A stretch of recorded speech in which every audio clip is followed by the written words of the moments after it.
Yeah, so we got an older John Deere here, LT 150, and picked it up today. Gentleman said didn't start.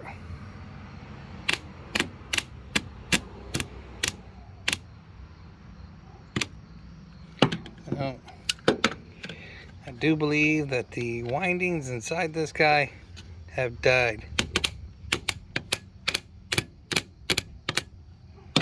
So we will order a new starter. Should stop beating this battery up so badly and need it out on the boat. Good thing there's two, but I think we can get this guy chooching again. One thing that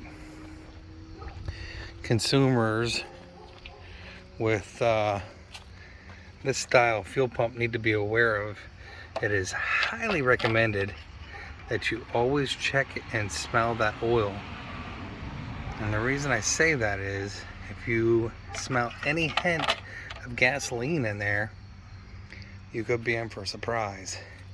The bad thing is because the fuel tank is not in its usual spot here in the John Deere, you have to sorry, this one over here, you have to be cognitive of certain things, and I like the safety feature of that guy there. It's nice, but what happens is this little gasket in here will perforate over time. You can see there's a little bit of schmutz and oil weeping and leaking from the crankcase, but that will put gasoline right inside your crankcase.